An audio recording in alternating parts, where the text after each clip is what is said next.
साल एक बड़ा सा बाजार लगता था। इस बाजार में दूर दूर से लोग आते थे अपना सामान बेचने। आसपास के कई गांव के लोग इस बाजार के लगने का इंतजार करते थे। एक दिन बाजार के पास से ही एक चुड़ैल गुजर रही थी।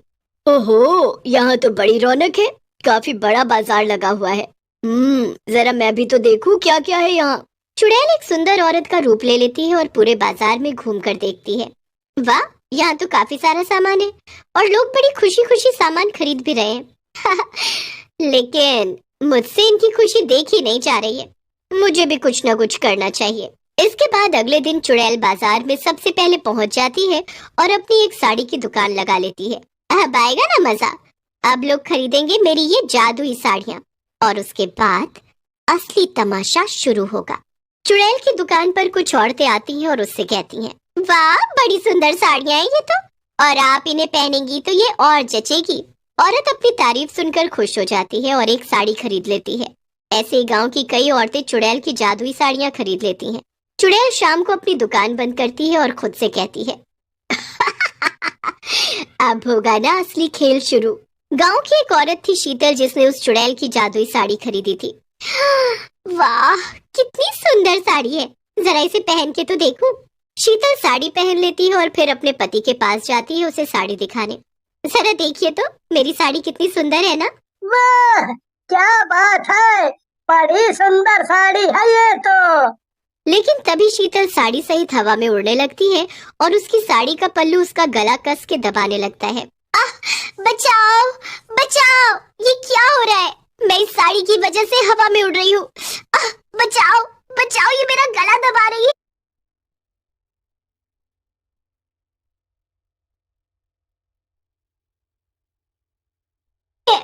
हे भगवान, ये क्या हो रहा है? मैं क्या करूं? कैसे बचाऊं तुम्हें शीतल? शीतल का पति बहुत कोशिश करता है, लेकिन वो उस साड़ी के पल्लू को शीतल के गले से नहीं छुड़ा पाता है। शीतल के घर के बाहर चुड़ैल खड़ी थी और ये सब होते हुए देख रही थी।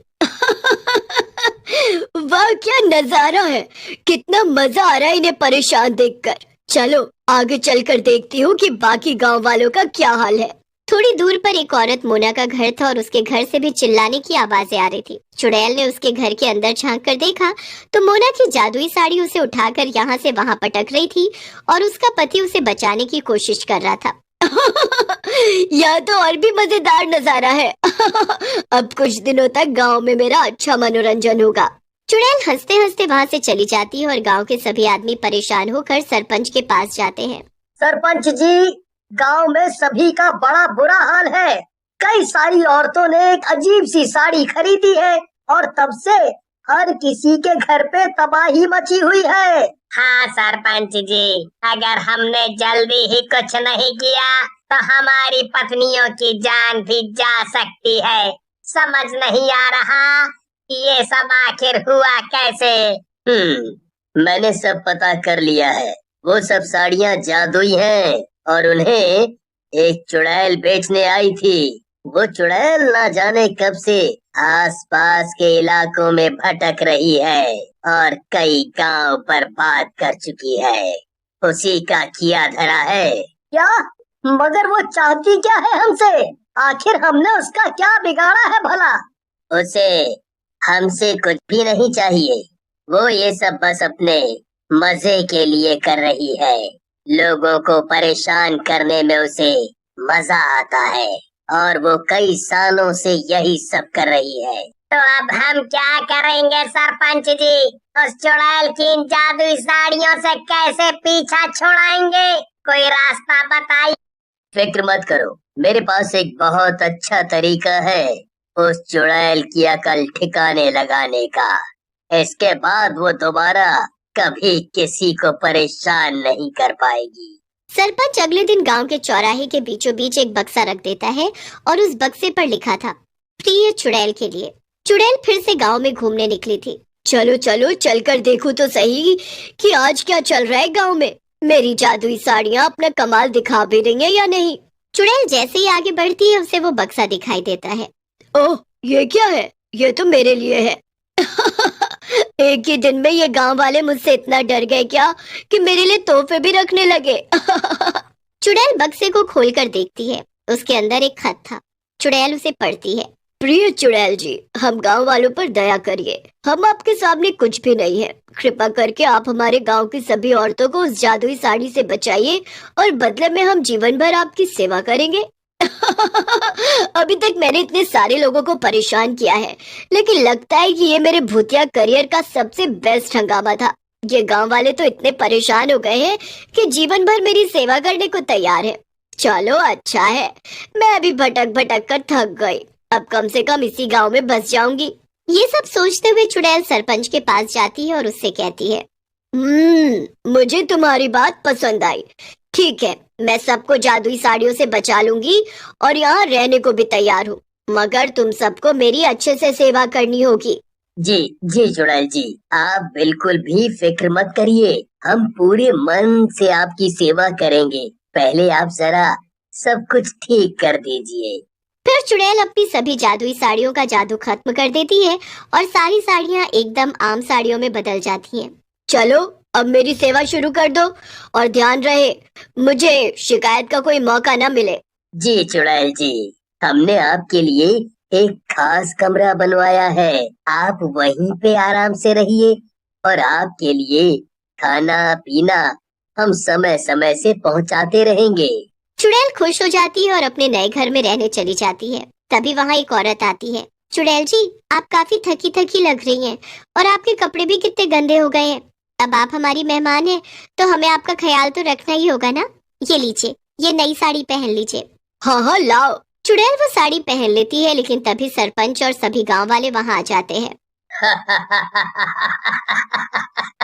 बेवकूफ चुड़ैल, अब आया ना ऊंट पहाड़ के नीचे। ये क्या बोल रहा है तू?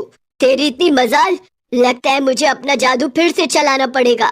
और इतना कहकर चुड़ैल चुटकी बजाती है और अपनी जादुई साड़ियों को इशारा करती है, लेकिन किसी को कुछ भी नहीं होता, बल्कि चुड़ैल खुद हवा में उड़ने लगती है और उसने जो साड़ी पहन रखी थी वो उसे यहाँ से वहाँ उठा उठा कर पटकने लगती है। ओह ओह, ये क्या हो रहा है? अरे कोई मुझे बचाओ, बचाओ। सारे गांव वाले चुड़ैल का हाल देखकर हंसने लगते हैं। चुड़ैल अपने ही जादू को काबू में नहीं कर पा रही थी। तेरी बाकी सारी जादुई साड़ियाँ हमने जला दी और ये एक तेरे लिए बचा ली।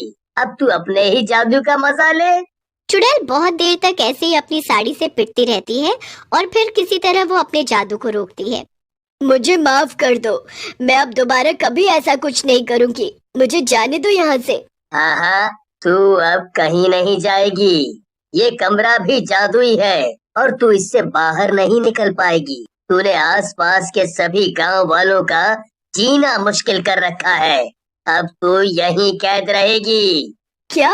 नहीं नहीं, रुक जाओ, ऐसा मत करो। देखो, मैं कभी अब किसी को परेशान नहीं करूंगी। बस मुझे एक मौका और दे दो। इतना कहकर सरपंच और बाकी सब गांव वाले वहां से चले जाते हैं और चुड़ैल उसी कमरे में हमेशा हमेशा के लिए कैद हो जाती।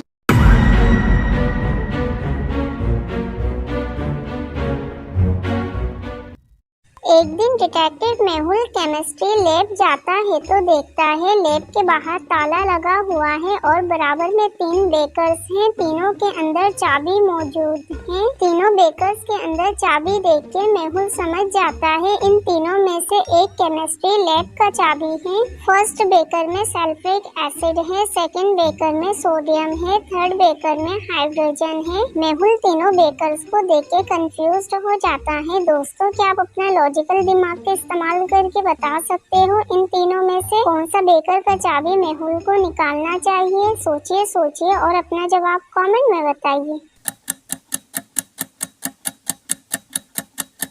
इन तीनों बेकर्स में से मेहुल सेकंड बेकर सोडियम को सिलेक्ट करेगा। सल्फ्रिक एसिड और हाइड्रोजन से मेहुल का हाथ जल सकता है, इसलिए मेहुल ऑप्शन 2 वाला सोडियम बेकर सिलेक्ट करेगा। दोस्तों, क्या आपने भी ऑप्शन 2 सिलेक्ट किया था? कमेंट में बताइएगा।